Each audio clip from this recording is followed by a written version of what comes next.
I am a habitual victim of buyer's remorse. Yeah, I bought the BioShock collection. I'll get to it when I play another 100 hours of Marvel Snap. And yeah, it extends to Snap too.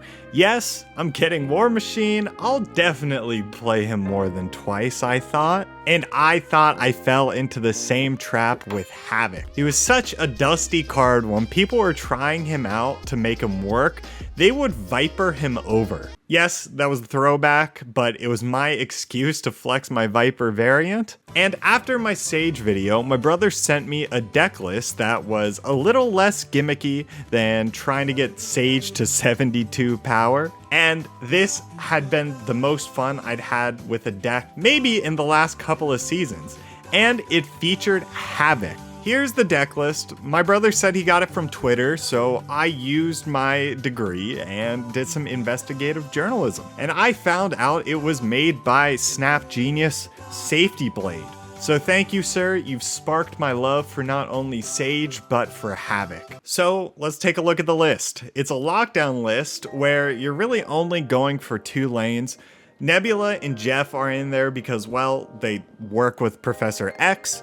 Ravonna makes Havok, Angela, and Sage cheaper, but most importantly, lets you play Prof X on 4. Sage is a good mid-range card for my Angela lanes, and then Cannonball you can use to try to win a second lane where you can drop Kitty as well on turn 6. Cannon covers a lot of the Shang-Chi territory, making big cards go boom, so Enchantress kind of rounds out the deck better. But why Havok? If you play him on turn 5, he's a 2/8, and you can still play Cannonball on turn 6. But what's more interesting is if you play Havok alongside Hope Summers, you aren't losing energy and your Havok still gets huge. And if you're like me, I watch all the top 10 decks in the meta videos, and I haven't seen this deck on any of them. But if you're looking for a similar list, here's a more popular version I've been playing against a ton.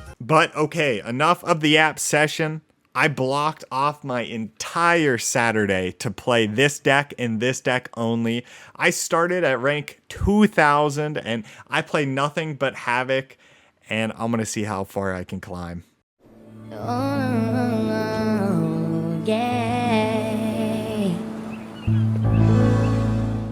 So the first game we play, of course, we have Prof X on turn 6, and we have to retreat. So not a great start. And we finally get a banger game where I'm about to Enchantress the Citadel Darkhawk, and he leaves. I swear, the higher I go on the ladder, the less games fully play out, but we take what we can get. And then my first game we get to play out for 4 cubes. I got a lane locked, they have a lane locked, and a Cannonball is at the bottom of my deck, so I big brain it. I play nothing so I can get Titania, and the Widow's Kiss is still -3.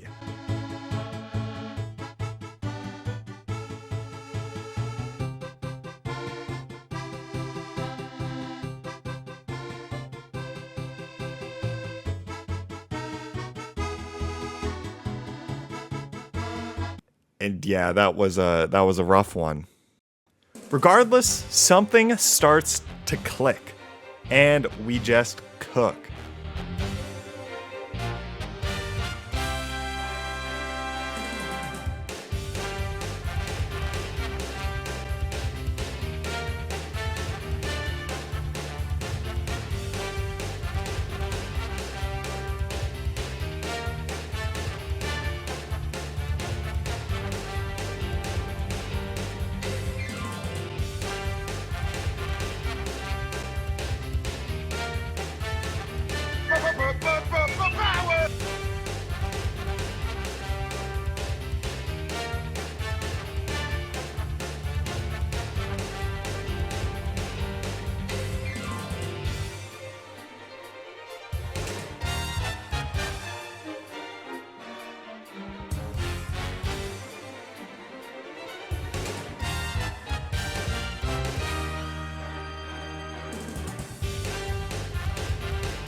And after those games, we just kept climbing and climbing, and a few things I noticed on the climb about this deck is I feel like I lose to Loki, and I also suspect I lose to Shadow King, but I didn't see a single Shadow King today, which is actually kind of crazy. And out of all my games today, I think this one was one of the best. Okay, so we immediately see him using that emote, which means he probably got my Havok from the Bugle. We're gonna roll double reality stones. I get Xandar, and let's see what he gets mid. It's probably gonna be something good. Yep, we hit a limbo. It's gonna be a long game. And no, I do not want to play this Havok right away. I want to play Kitty Pryde and I want to play Nebula. Nebula is huge because there's already 2 cards in that limbo lane. But we hit a Project Pegasus, which I've been hitting these all day. Not a hot location. And we're going to drop a Havok, Prof-X right, and Kitty Pryde mid. So the Havok's Prof-X, that wins the lane easy, and it's kind of overkill at this point. But the struggle is we're going to have to figure out how to win this game with only 3 power. And you know how we're going to do it? Hope Summers. We drop Hope mid. Of course, here's the surprise. They're dropping our Havok, which we thought they pulled from the Daily Bugle because of the emote, and we are correct. So we're just trying to bounce things off our Hope Summer here to get some power. We're going to drop Ravona just to try to contest Xandar a little bit. But also, we don't want to fill up Limbo with low power cards because that's the lane we need to win. We're just going to keep bouncing Kitty, getting this energy, and Havok's getting real big on the right there. 12 power, and we have 2 turns left. Jesus. I think about going White Widow and just trying to clog them in Limbo, but between Vision and them just putting a card there, I decide against it, and we're just going to throw down the Sage. I think for a second, do I want Kitty Pryde before the Sage? But it doesn't matter because I have Hope Summers at the same power as Kitty Pryde.